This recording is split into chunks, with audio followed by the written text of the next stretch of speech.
a red flag flying here. This week, the questions were so... Remember, I asked you what you want us to talk about now. And there were 6 questions. They were so good that in the end, I didn't even... I just said to people, what do you want to do? And people pitched in sort of. And so if your questions made the cuts, it's because they were attractive to the members of the team, whom we will go and meet now. Let's start at the top left. Stuart, hi. How are you doing? Paul, hi. Hi. You were very stressed a moment ago. Have you been very busy today? We're just trying to, between me and Laura, put our son to bed and also set up a live show. And yeah, it's okay. We're doing okay. But poor Laura, as you saw, our son just wandered into shot a second ago. So well, he can join the show if he wants. Sort of. He'll be certainly what he has to say. He'll certainly be more intelligent than some of the things I see on social media. And Samantha, flooding at the allotment. I see. Hello. No, I think you're talking about somebody else. You must have another friend called Samantha with an allotment. It is very muddy down there, but it's not flooded. It's not flooding, it's just muddy. You said that you were going to have to get... Did you not put on Facebook that you're going to have to change your chickens for ducks? No. No. Must be problems on more than one allotment. So how are the chickens anyway? Are they okay? They're fine. They're still in lockdown, still in chicken flu lockdown in their little festival tent. But it stayed up through the snow and the ice, so that's good. I think they've gone off laying again because of the snow, but hopefully they will pick back up again. No heating system. I'd go off laying in this weather. So it's between you and me. And when Laura arrives, she will. We have to sing happy birthday to her. Okay. But at the moment she's going to join us later, and we'll move straight on to. Hang on. We're nearly there.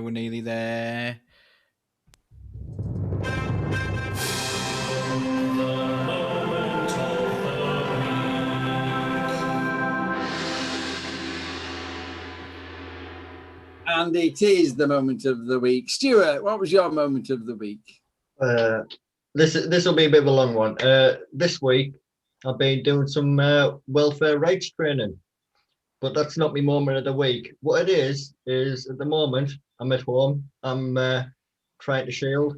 My daughter's at home. We're trying to do schoolwork.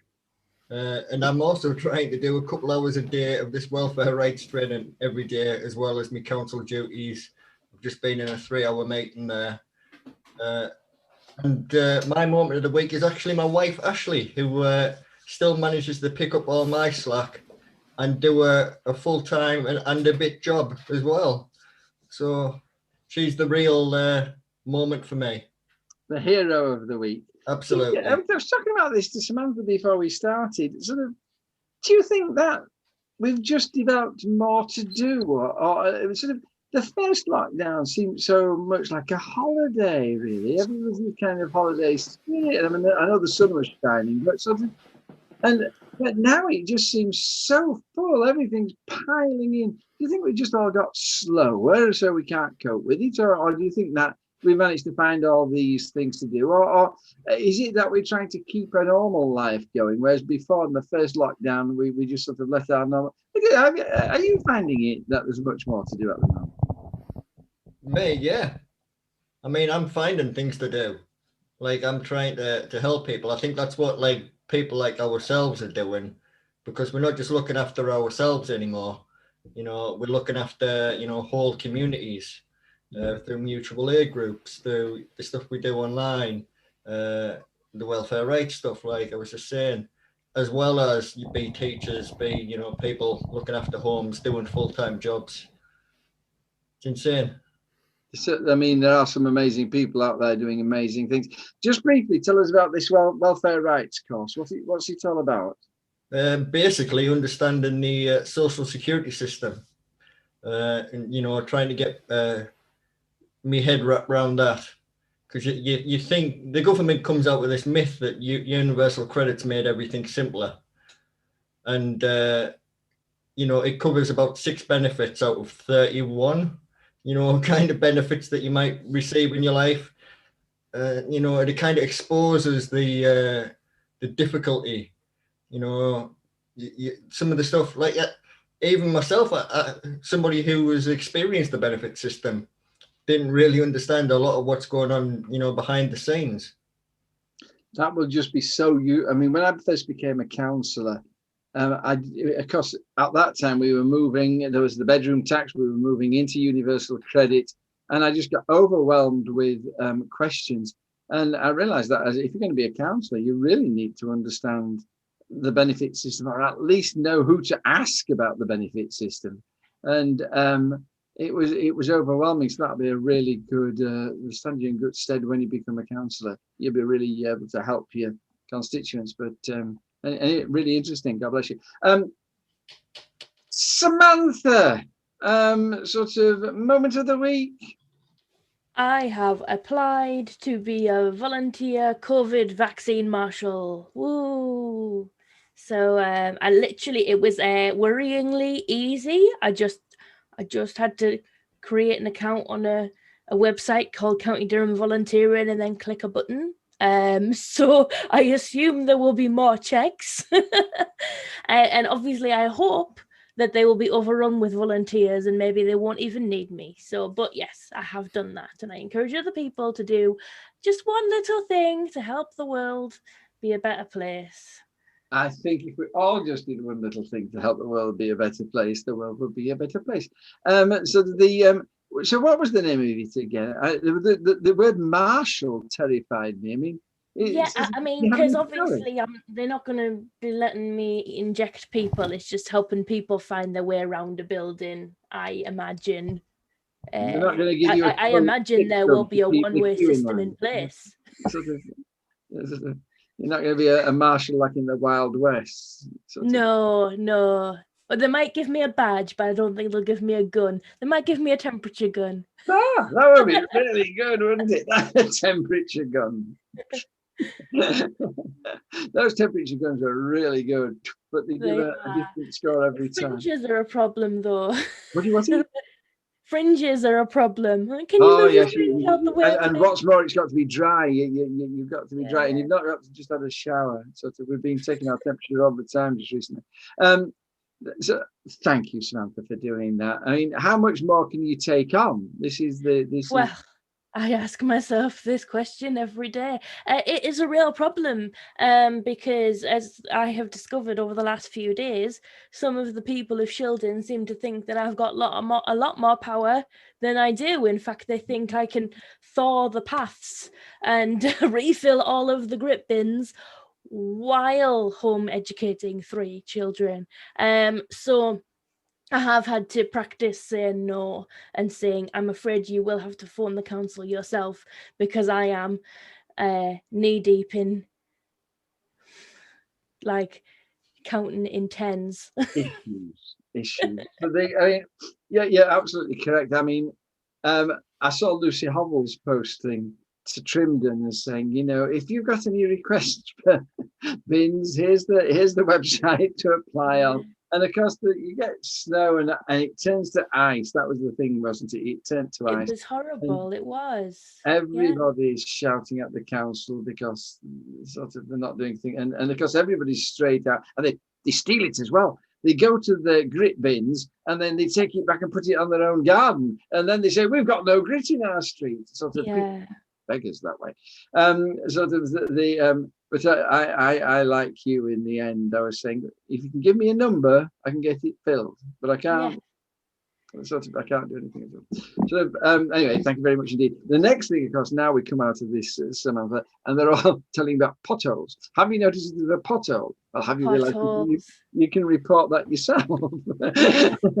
And actually, I've got a few people who really enjoy reporting things themselves, especially online. It's actually quite satisfying because most things that you do report get sorted within a few days. We have a fly-tipped mattress that's haunting me at the moment. Nobody wants to take any responsibility for it. We've reported it to Durham County Council about 12 times, but I've now gone back to the town council and I've said, can you help me find out why they're not taking this mattress away? It's absolutely disgusting. I mean, sort of sometimes they say they can't find it, and it's because they've got the wrong. The way the system works is that they drop a pointer onto the map, and and then what they do is that the system then finds the nearest postcode, which can be streets away. So then your description of where it is can be quite clear, but they're wandering around the wrong street looking for that. So they say they can't find it. So it's not a very perfect system. You've got to be very precise about where to find it. But the other thing is if they get there and they don't believe that this is county land, if they think it's private land, they're not going to pick it up, and rightly so, because we can't be doing with the council clearing private land, else I'd be dumping stuff in my garden saying, can you clear the stuff in my garden? Anyway, thank you for all you're doing, and everybody at the moment. Paul, moment of the week. Yeah, it's another sad one for me. We lost another branch member this week, so Stuart Bentham from Wingate branch of the Labour Party. Really, really sad news. But on a more positive one, I'll just so I just wanted to pay tribute to Stuart, which is it's something I'd like to do. But also there was the Peace and Justice campaign launch for Jeremy Corbyn, his project, the currently whipless Labour MP, former Labour leader, not a Labour MP at the moment. He's launched a project to try and bring people together and fight for justice and peace, which is it was a really good launch. It was done on YouTube, and one of the key things is to get a fair media out there. I think we're seeing there's going to be a new British equivalent of Fox News that's launching. It's going to be very, very right wing, and that's going to be on a mainstream channel. So I think people without a lot of money need to be doing something to combat it, and we're trying to do that as part of Socialist think tank. What we're trying to do is we're trying to reach out to people in communities like ours, and maybe use that model to go a little bit further and try and get people some real local news, because we are just being fed things by massive corporations, very, very rich people, billionaires, media moguls, and it's absolute nonsense, and the government of the day is not being challenged. Even though we now have, I think, the worst COVID record in the world. That's a subjective measure, but we're certainly objectively among the worst hit economies and among the worst hit for deaths. And, there seems to be absolutely no challenge landing on them. And I think we're going to have to do that. So building grassroots organisations that listen to people and involve their own communities is going to be a huge thing. I mean, Socialist think tank is exploding at the moment, isn't it? I mean, we hosted listeners on this organisation now called Socialist Think Tank, and it's just growing all the time. And what it used to be, there used to be a few podcasts, and then we used to come and hitch a ride here every Tuesday. But now, Paul, tell us about what you're doing with Socialist and what your hopes for it. You should just spectacular people. So Laura's this is kind of stepping on Laura's toes if she ever makes it on, because she's having, and by the way, the only reason that I'm still on is because I run all the technical aspects of it. We possibly would have had her on rather than me. So yeah, it's not because she's the mother looking after the children. It's just that's not how we run our household. But anyway, she was going to talk about the launch that we had. You can watch that. You can learn about our aims on YouTube. That it's still available on our Facebook page as well. And we just spoke about the four of us. So there's James and Rochelle who are involved as well on the more technical aspects of it, but they're going to get involved more on camera as well. And it's just about growing that grassroots feel. We want people to hear authentic voices that sound like them, that they might walk past in the street, that they might know. So authentic voices that care about their community, because that's what we believe socialism is. We believe it's about bringing people together and making people's lives better through kind of collaboration and looking after one another, rather than this individualistic approach that we have, where it's like, oh well, if someone's successful, that has to be to the detriment of someone else. There's no such thing as society. We're trying to combat that attitude. So that's basically what we're trying to do. It's going to involve a lot more people, and rather than trying to be very top down, what we're trying to do is we're trying to empower people to do the same thing that we are doing in every single community. So ideally, we would have people running things in every single community in the UK or wherever, as many as we can. Just try to help people get local news stories out, national news stories out in the format that they want. So you're hoping that there'll be a Paul Daly in every town? Not on me, no. I don't think that's possible, Paul. I think you're just too spectacular for that. I don't think so. Anyway, I am now going to move on and not let you get a reply into that. And sort of let's move on to, because it's you, Paul, let's move on to... Now it's time for the big story. And the big story today is a really long question that somebody sent in. But basically the way it works is this. The person acknowledged that we need to lock down for the good of the people, and that lives are more important than the economy. Sort of that goes without saying. And what they didn't want it to be was sort of everybody screaming at them, which is why they didn't post it. They posted it in a private message to me. And sort of, but what they did is that at what point can the government lock us down? And we say no. That's a curtailment of our civil liberties. Sort of the government is adding things on that we can't do this, and we can't do that. Is there a point at which we say that's a curtailment of civil liberties? And this is very interesting, because it sort of at the moment we're very in two camps, aren't we? Yeah, they're taking away my civil liberties. No, it's important. But in fact, this question saw it as a spectrum and asked at what point do we begin to worry about our civil liberties, if at all? And then the second question, which was part of that, which was really good, I thought, was that the government is supporting us to cope with the lockdown. That support is inadequate in a whole set of quarters. And at what point are we able to say, I am not going to obey you because you haven't given me adequate support to be able to do as I'm told? And sort of those two questions go together, and sort of Paul picked the short straw, and so I'm going. This is the big question, Paul. Sort of, at what point does a valid request to lock down for the good of people's lives become unacceptable curtailment of our personal freedom, and sort of and how much support for that does the government have to supply, below which we just can't do it and we won't do it? Sort of, what do you reckon to that question? I think it's a really, really big question, isn't it? And I think we could talk about this for about a day and a half and not come to an overall conclusion. But briefly, if the problem for me is that lockdown in the first instance was in order to try to reduce cases of COVID.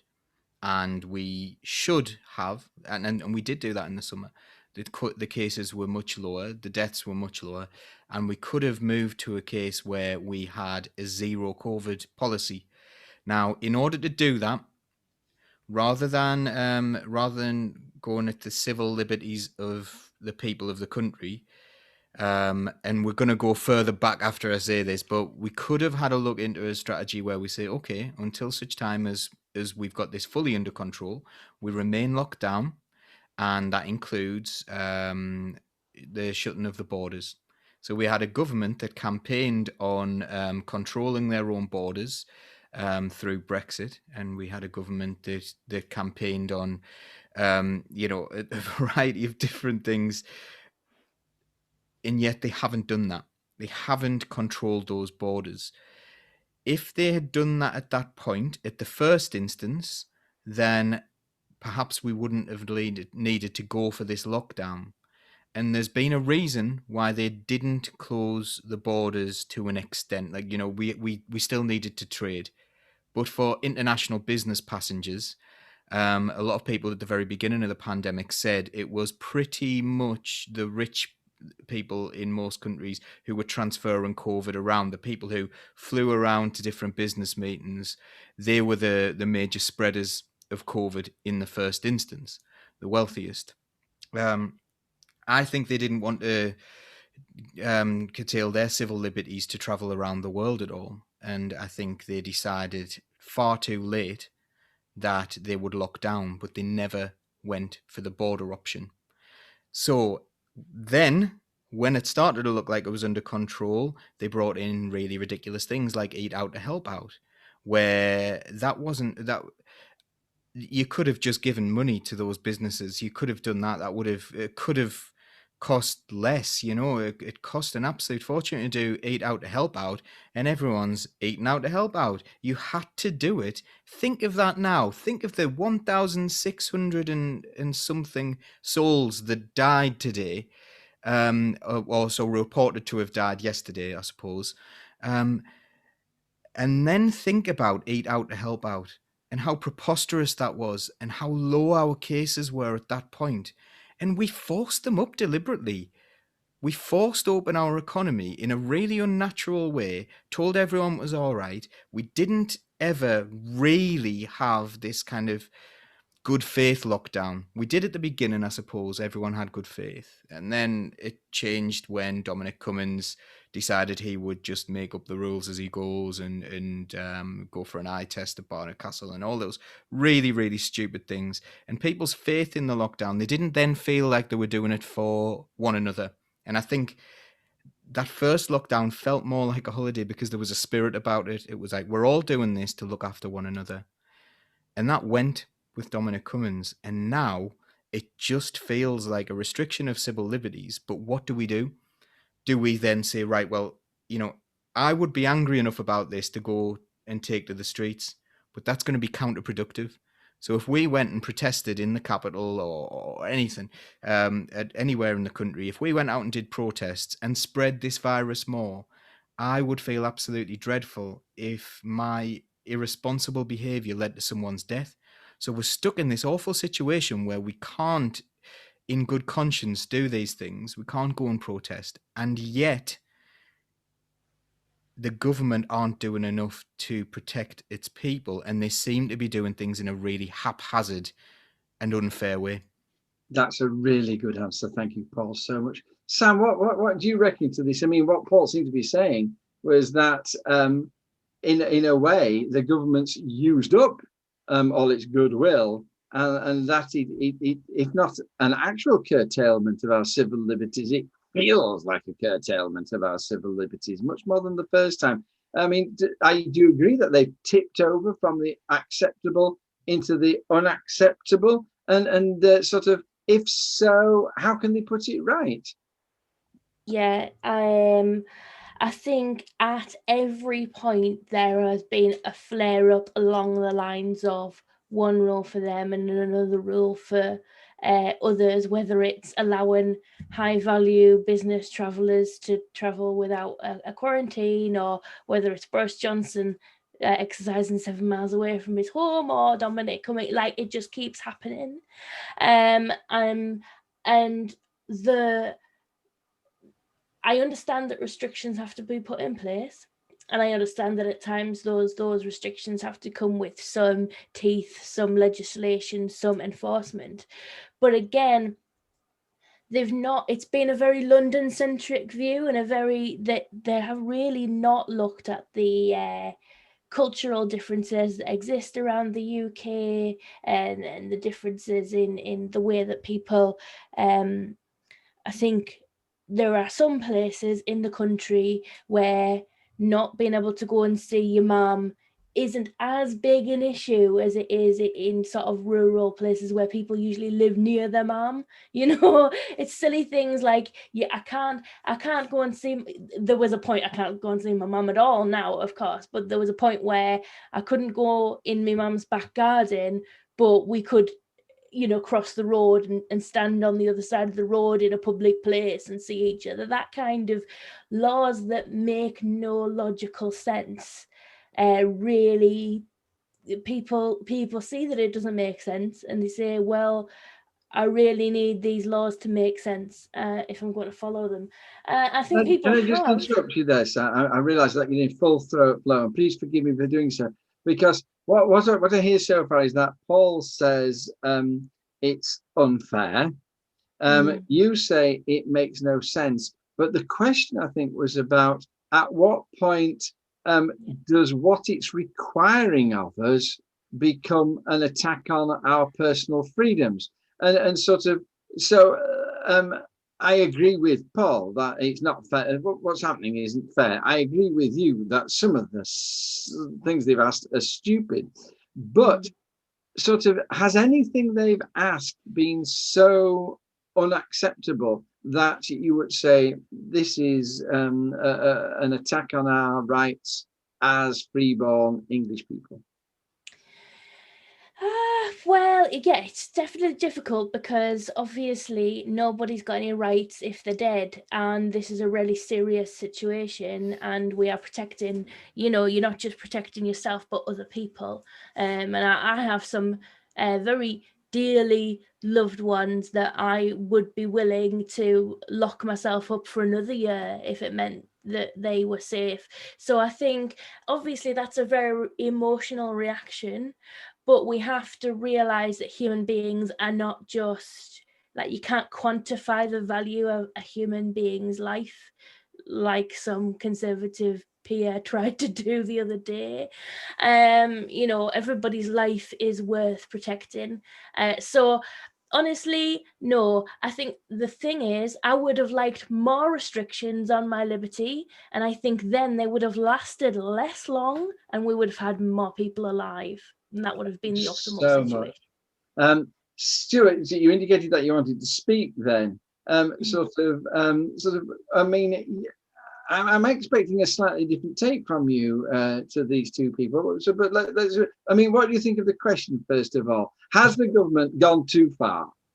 Yeah, in a sense, yes, because I think the question answers itself.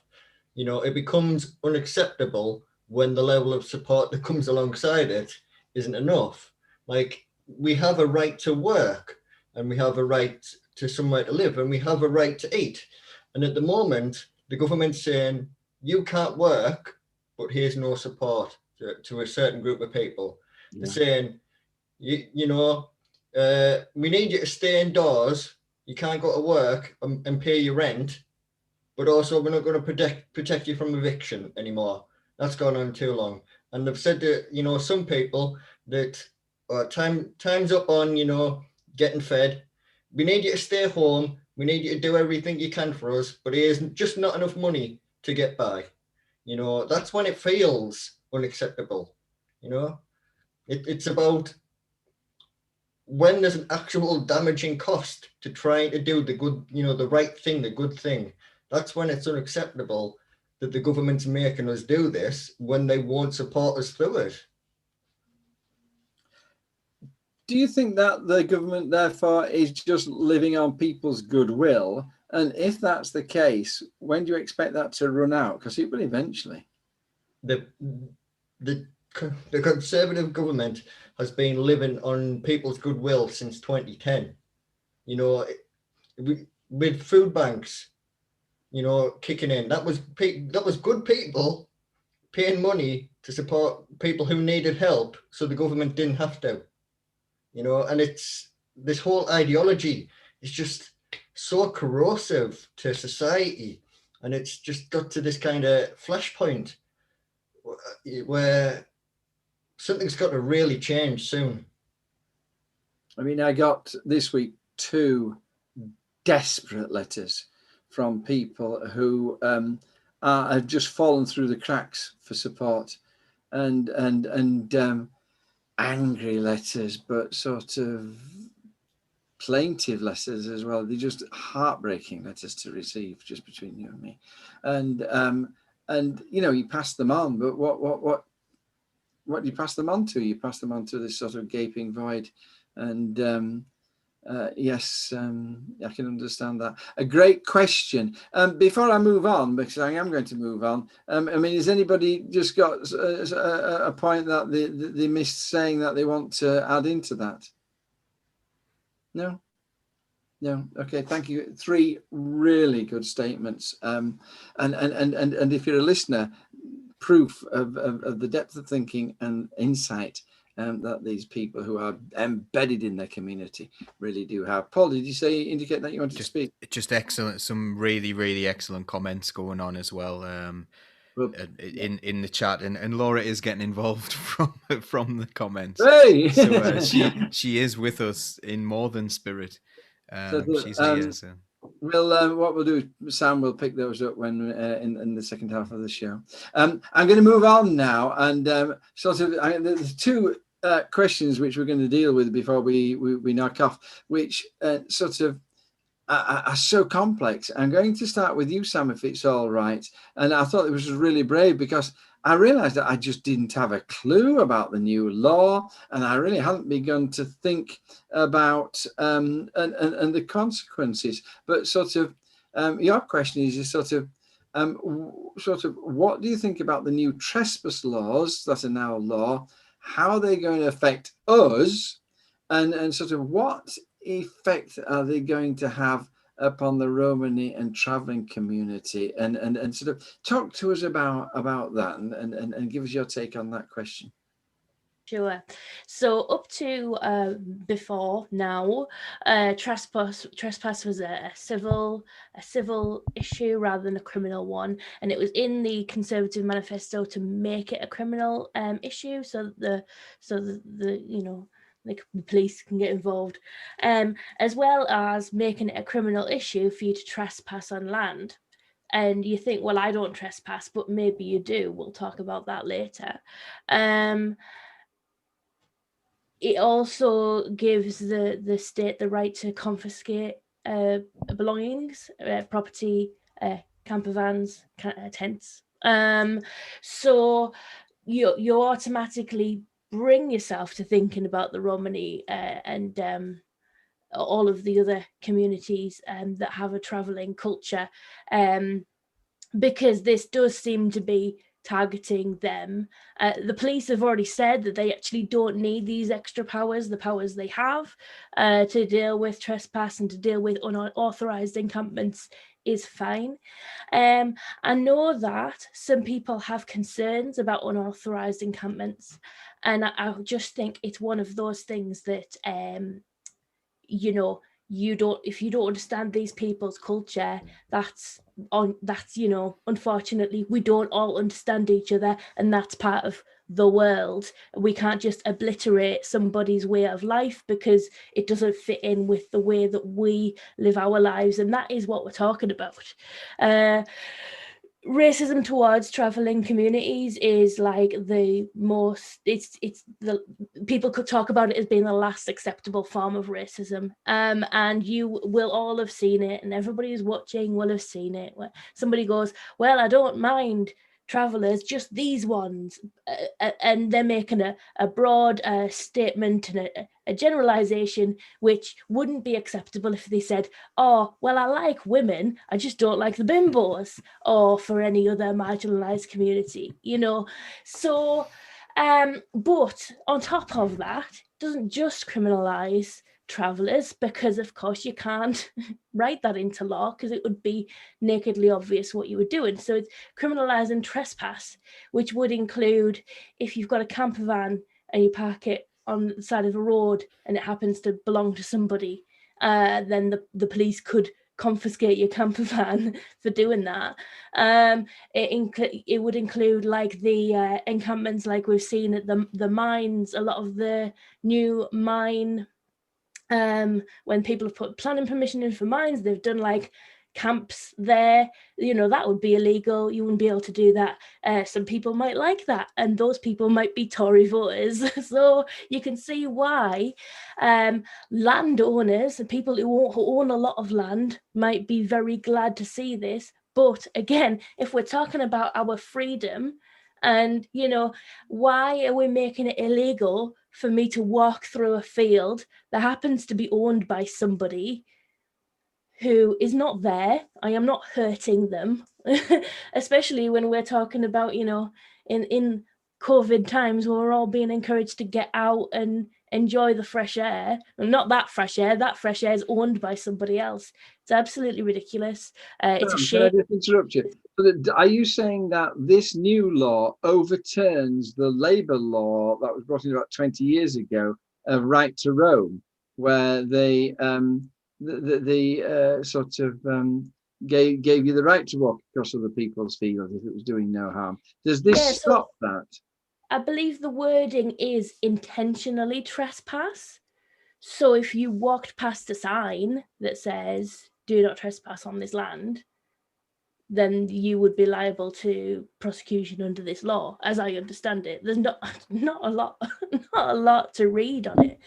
I mean, the thing is, I mean, what was that place in Derbyshire where they all, in 1935, they all got together and did a mass trespass in order to establish rights of ways and the right to I can't remember what it was called now, but so that, I mean, is this going back to pre-1935 in terms of the right to roam? Because I wondered whether it was just to do with pitching up and trying to settle on a land, sort of setting up, as you say, your tents or your caravans and putting your horses out there. I when I read the rules, I thought this is actively directed at the traveller community. But we need to look into that, because what you're saying is that it affects us all. My right to, when I was a teenager, which is half a century ago, we went on we bought little mopeds and we went to France for a holiday, and we basically just drove along till we couldn't drive any further, sort of stopped, and then just on the verge of the road we pitched our tent. Now what you're telling me is that the police now can roll up, stop us doing that, and take away our tents. Yes. And sort of, what a world we're living in. Sort of, thank you so very much. Stuart, what's your take on this? I mean, sort of, how do you see these laws and the impact of these laws? Awful. I mean, not just for like the GRT community, but like for us all, because I had plans to go scatter my dad's ashes up and down Ness, north of Scotland. And my plan, it was literally buy a van, sleep in a van, wherever I could. That just wouldn't be a thing, because, you think you're out in the wilds up there, but, most of the land is owned. Belongs to somebody. Yeah. And while it might be difficult for the landowner just to have a quick check around on a night, there's the very, real chance that I could wake up to a policeman knocking on my van door and taking my van away and leaving me in the middle of nowhere. So, exactly, this really would affect how, people tour the country on holiday. It would change how I would go about scattering my dad's ashes, as well as being hugely devastating to the GRT community. It's all about, if you've got money, you're okay. But if you haven't, you find that your boundaries are coming in and in and in. I've been thinking about this recently. Finally, Paul, have you got anything to add to those comments? I firstly would like to compliment Samantha on such a really good description there. The JRT community, Gypsy, Roma, Traveller people, They are really badly treated, and I'm not really sure I knew to what extent until we had someone from that community come and speak at our constituency Labour Party meeting. So I think this kind of discussion is something you just would not have on any other channel at the moment, such like a supportive thing. So I'm really glad about that. So thank you for that, Samantha. That was really powerful. The problem that we have for these people is the Conservatives have put it in the manifesto. Now, they haven't gone for every single pledge from that manifesto. They're not putting their teachers' pay up like they said they would. No, or making sure that food standards remain high, or any of the things that would actually make people's lives better. But they have gone after this one, and it just shows that there is like a streak of vindictiveness. And I think it's time for us all to come together. I don't want to be over dramatic here, because I know that people, I know the connotations are, it's not as serious as this, but there was a different group of people at one time in history who started to imprison Gypsy, Roma, Traveller people. And they also did the same to socialists, and they also did the same to trade unionists. And, you know, it seems there's something really off about this to me. There's something really mean-spirited, and some people will get behind it. There's likely that someone's watching this now thinking, oh no, I don't want people coming along and parking up on the side of the road near me. Well, if that's how you feel, then support the idea of having safe sites with access to water, access to toilets. And you know what? They pay council tax when they've got that.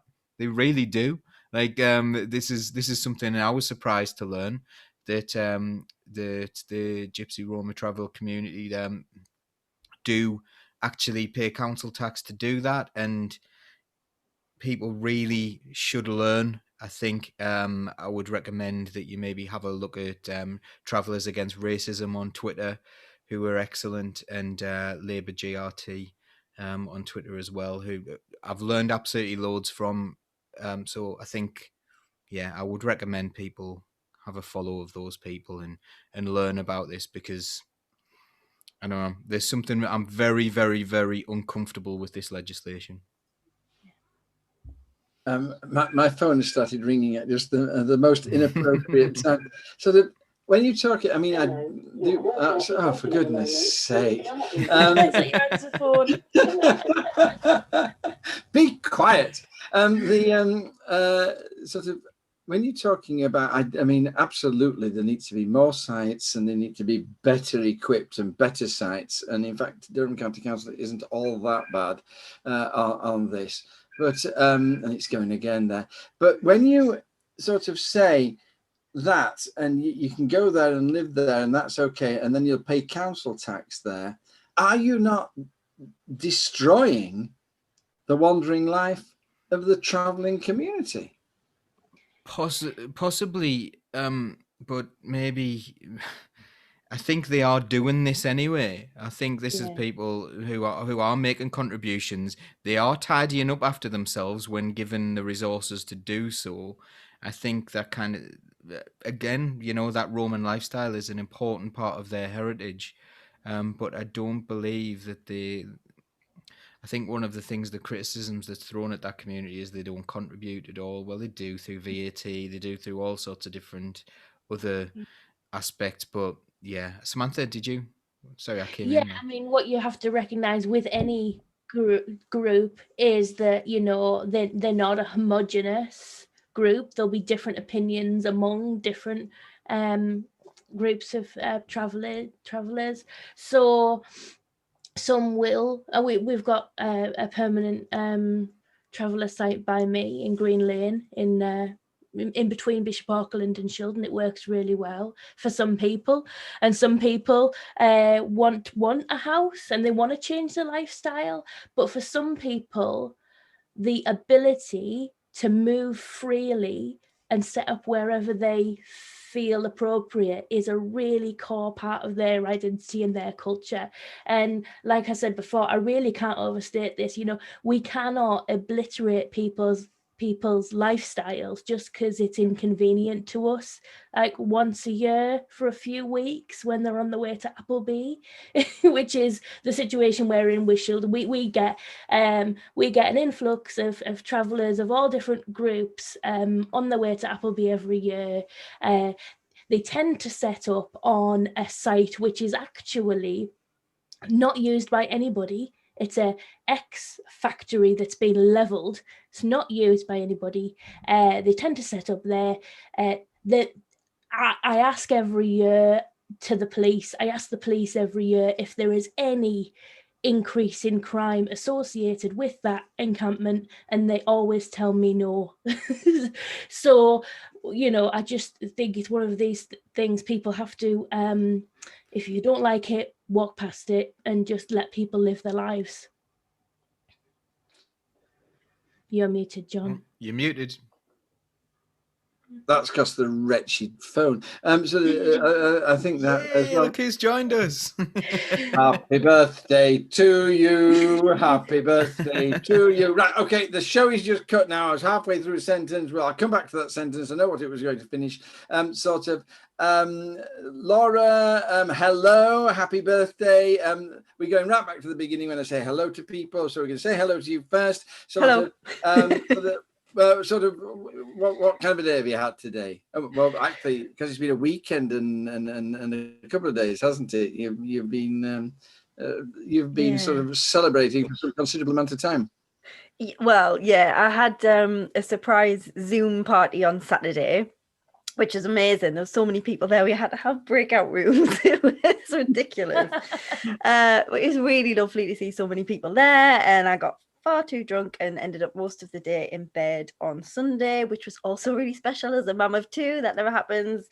So yeah, that was my main sort of birthday event, I think. We had a family tea tonight over Zoom. Everything's over Zoom. It's so weird, but I got to see my brother, who's all the way in Cornwall, and his wife, which was really lovely.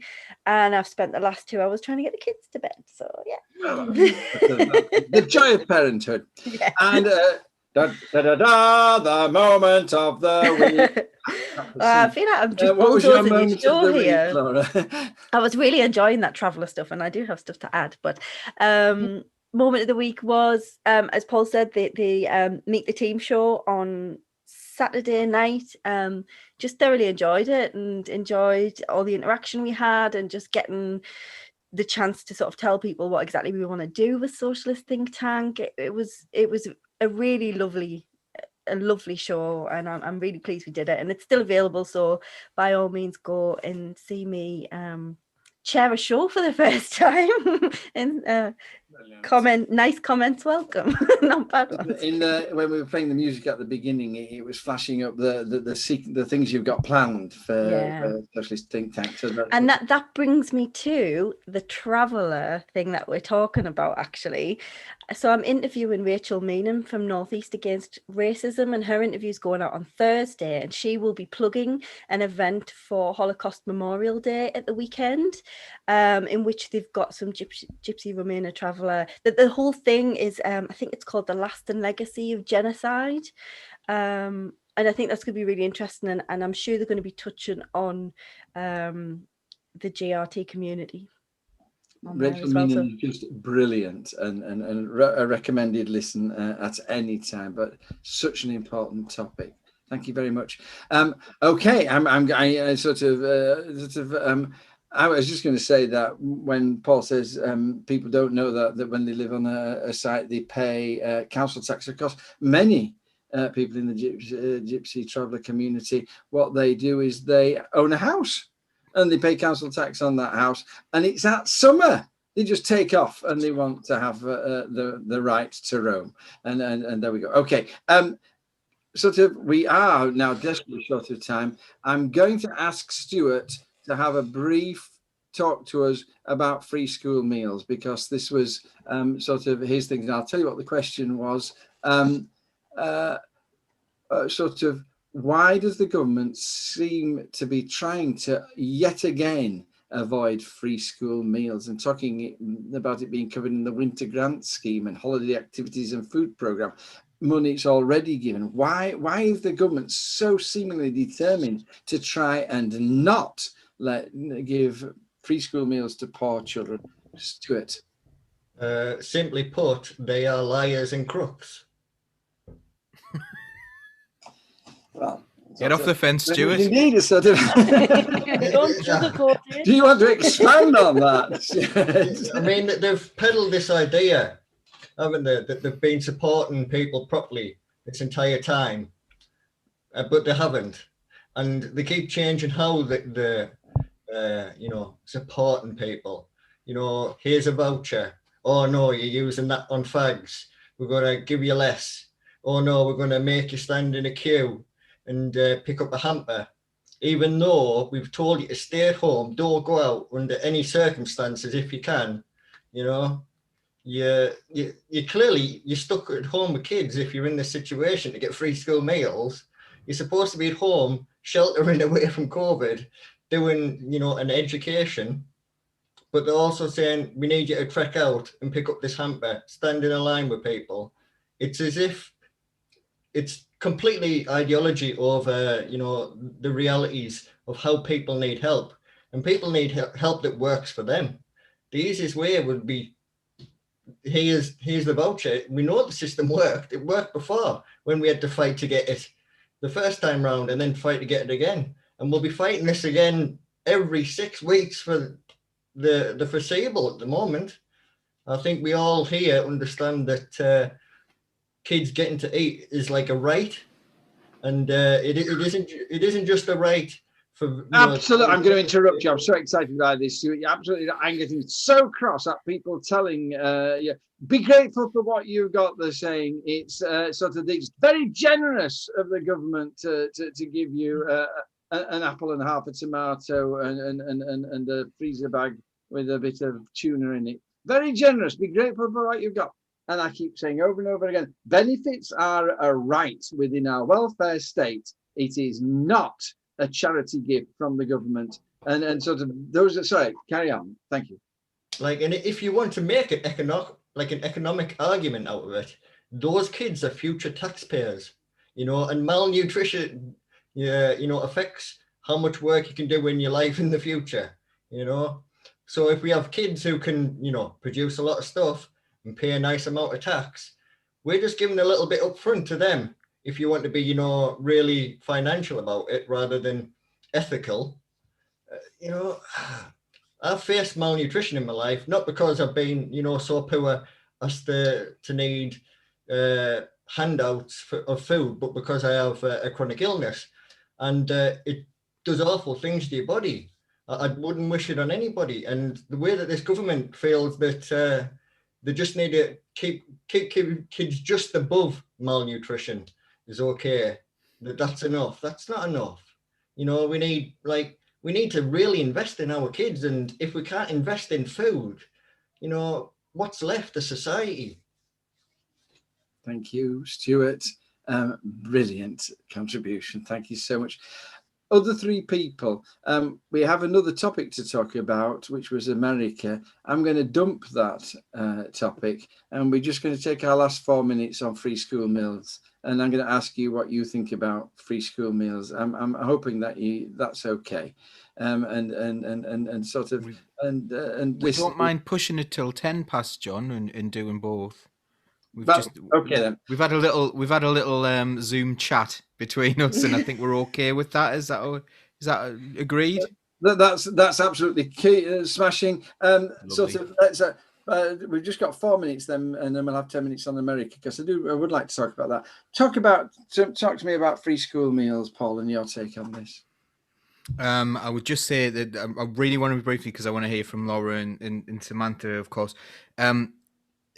When people are saying about people should be grateful for what they're getting, that money that they're getting for those meals, that's going to a company. There is a company benefiting more from what the government are giving them in public money. I'm not going to say taxpayers' money, because it isn't necessarily taxpayers' money, it's public money. And they are benefiting more. So when you saw those awful pictures with like kind of a money bag with scrapings of tuna in and things like that, and it was supposed to be £30 worth of food. If that was £5 worth of food, someone got 25 quid. Someone got 25 quid out of that. Laura, your take on this?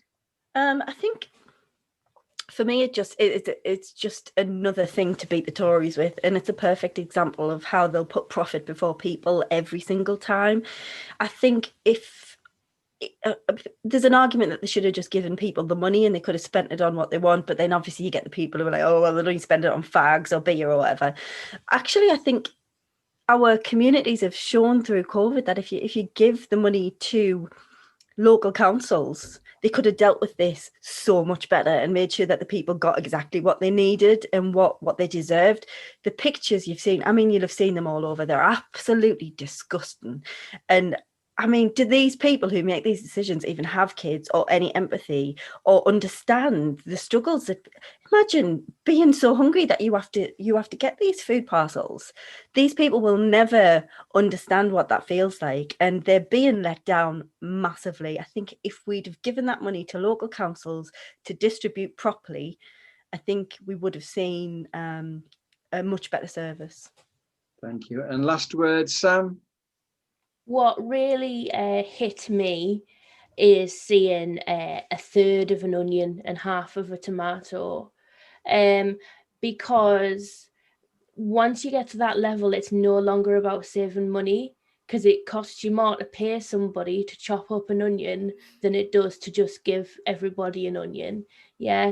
So my question is, if it's not about saving money, what is it about? And just like what they're doing with universal credit, it's about demonizing poor people and giving people that, have you gruel and like it attitude. It's absolutely disgusting. Like Laura said, we've got the information, we've got the people on the ground that we can deliver food aid in our communities. Unfortunately, 10 years of conservative austerity has ensured that that infrastructure is in place. They haven't used that. They haven't kept money in communities. They've used it as another way to funnel money to their friends. And we need to remember this. Thank you so much. Spot on, people. God bless you. When I introduced that on my website, there were literally hundreds of comments on it. So if you've got anything to say, please pop them in the chat. We'll have a look at it afterwards. And we've got an extension from the boss for 10 minutes. And it's Laura's question. What's going on in the US? Is democracy about to collapse in the USA? Is there going to be an insurrection? What's happening in the USA? Tell us all about it, Laura. Well, I think, I'm sure by now our listeners and viewers will have heard about, the storming of the Capitol and what happened there. Actually, I just learned that 5 people died as a result of that, which is just devastating. It's awful. I think the idea of insurrection, well, yes, it was an uprising. Essentially, it was an uprising. And it's really difficult for me to sit here and criticize civil disobedience when I spend so much time celebrating the suffragettes who did for everything. They did everything to get women the vote, including civil disobedience. They blew stuff up and they smashed windows and all sorts. Having said that, I think it's really important to understand that this isn't one instance. This has been coming for a long time. And it wasn't just something that was against authority. In my view, I don't think it was, but it was an emboldening of an ideology, sort of the right wingers, whose beliefs sit so far away from my own and what I think the world should try to be. Yes, left wingers have sort of done demonstrations and things, but they tend to be more militant rather than violent. This was scary. It was terrifying. The pictures were really terrifying to watch. And if you see some of the interviews with some of the people who work at the Capitol, not least Alexandria Ocasio-Cortez, who I think is just fantastic. She was visibly shaken by what happened, but she isn't allowed to go into detail because there may be, you know, arrests and things going forward. I think the difference with this is that it is about an ideology. It is definitely, it was neo-Nazism essentially, and the idea that, you know, white power should be in charge, and yeah, that these people have felt let down and left out by politics for a long time, but with somebody like Trump in charge, they have been given that power to sort of allow their beliefs to flourish, and their anger and their violence and their attitudes to flourish. Now, this shouldn't be a conversation that we're still having. Unfortunately, it is. Racism is not okay. That should just be a given. But these people are very much people who think that they are in the right, and that white is right, and all of that. And, you know, these arguments have gone on for years. And I know there's a lot of people who have said sort of, oh, you know, it's because you're trying to take money off the police, and there's no funding for the police, and that's why they couldn't stop it. Actually, if you see the pictures of the Black Lives Matter protests, which were all peaceful, they were kitted out with military grade people, you know, so that there is a systemic issue there, that it is a white versus black issue. It is a racial issue and a systemic issue in America, one that I firmly believe that Trump has emboldened. So I'm glad he's gone, and I don't know if anybody will have watched the inauguration today, but or was it? No, it was his interview yesterday. Sorry, not at the inauguration. But Biden had very clearly stated that he knew there was a problem with the policing in America as well, and that it was racially motivated. So that's a big step as far as the leadership goes in America, because at least we're recognizing that there's an issue. And I hope that the Biden administration does go some way to try and fix that, as it were. So yes, it is an insurgence. It's not one we should welcome. There are ways to protest and to get angry, and we've all got the right to get angry at the people who govern us. Damn sure I'm angry at the Tories. However, I'm not going to terrify people where they work. So there's a big difference there. So it's a very long-winded issue, and I realise my answer has been really long-winded, and I apologise for that. But there are many layers to this that all need to be looked at. I don't think it's the end of democracy, though. I think with the change in administration, we hopefully we'll see some changes coming up. Sam, so did it matter that it was the Capitol building? Do you think? I mean, was it the sort of symbolic nature of it which made it doubly shocking? If it had just been sort of a shopping mall that they'd invaded, would it have been a different thing? Sort of, I mean, what do you think about that invasion? I mean, yes, obviously the location was significant. There is like a narrative being spread by like sympathetic voices that this was just an opportunist. They just happened to just find a gap and they walked in. And the more we learn about it, the more we find out that's not really accurate or true. The story circulating about, hang on, let me get the name right. The stories circulating about Ayanna Presley's office. She had panic buttons installed in her office, which they had used previously on drills, and they had been removed from her office prior to the insurrection. So you gotta, you know, they're investigating that now, but how did that happen? You know, there's talk of politicians assisting in the planning of the attack. This is a really serious thing. We are really lucky that, you know, we didn't end up with dead politicians. We are not lucky. We did end up with dead people, and I'm not saying that politicians are more important than other people, but nobody should be at risk of being killed at work. And that's what these people are doing. They are going to work in a democratic country where they have been democratically elected to do that job. And that's I saw a thing saying when people were trying to say that it was lefties that had done it, we'd gone in and it's some kind of false flag. Like, no. If it was Black Lives Matter protesters doing that, they would have been much more organized with who was sorting out the water, who was on the medical supplies, like, because lefties are used to protesting in a safe way. This was not safe by any manner. I do want to quickly do a nod while I'm here, while I'm talking about Biden. The news has come out that he has picked Dr. Rachel Levine as an assistant health secretary. This is excellent news. She's an incredibly qualified pediatrician. And she also happens to be openly transgender. So that is a huge step forward. And it is really, he is nailing, like Laura said just there, he is nailing certain colours to the mast and saying, we are not going to overlook people because they are not living in the gender assigned to them at birth. We are not going to overlook good people for those reasons. So well done, Biden, and very much hope for a safe tomorrow.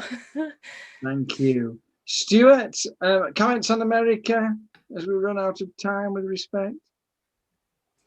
Just, it's a political situation in many ways, and there are political answers to this. When people say that Trump did no wrong by inciting this because he didn't say anything illegal or against the rules, there are political measures that aren't about law, that can be put into action. Do you think this was the last throw of the dice by Trump, that he knew exactly what he was doing, that he hoped that there might be some kind of, or is this just that he was too stupid to realise what his words would lead to? He knew what he was doing. He, stirring the pot is like how you get a reaction, isn't it? So his entire business career is based on getting a reaction. He'll just move on to the next thing and keep stirring and chewing at people to get the next reaction that keeps him at the top of the food chain of the cretins. Thank you. And briefly, Paul, a last word on this. What have you got to say to us? What wisdom have you got? I'm going to be a little bit controversial here and sort of disagree in a way with a lot of people, with what everyone else has said. Brave man. There are people there protesting who have been disenfranchised in much the same way as all the working class people have been in America. One of the people who died was a veteran, and she died. And on looking at the things that she was upset about, she may have reacted in the wrong way, and she may have looked to the wrong people to blame. But her concerns were genuine and valid, and yet there's been a framing of it as being this is like a race thing, like black people are coming and taking your jobs, or immigrants are coming and taking your jobs, and that person had been convinced by that awful rhetoric. But her concerns were genuine; they were about genuine things. So where do people go when they're offered absolutely no alternative? When you've got the so-called left-wing party saying, "Oh, everything's kind of fine," and then you've got the right-wingers going, "Actually, it's these immigrants to blame." If you know something's wrong and there's only one group saying to you what the actual issue is, then what is going to happen? And I feel that is something that is absolutely dreadful that we need to address, because we need to give people alternatives. What is causing the pain in your life? What is causing the problem in your life? It's not immigrants at all. It's not people of a different colour to you. People should be uniting together. People have the same problems. However, if the left, progressives don't offer an alternative, then people will have nowhere to go. Thank you. There's so much to say, isn't there, to that? I could talk for a long while about that. And sort of, if you've got to want to make some comments, please make them now, because what we're going to do is we're going to say wave goodbye to you, as we always do, but we hope to pick you up after No Pasaran, when Samantha's going to be hopefully telling us some of the comments that you have been making. I'm going to say this, listener. If you had no reaction, if there was nothing that came into your head as a thought whilst this has been going on, you're really watching the wrong show. You need to be going and watching Home Under the Hammer or something like that. You must have had a thought. Be brave. Put it in the comments. We only have respect for your comments. Just blurt it out on the keyboard, and Sam will pick you up. Can't wait to say goodbye, people. Hope to see you in 4 minutes, everybody. But if you got to go, goodbye, goodbye, goodbye. God bless. Keep the red flag flying, yeah.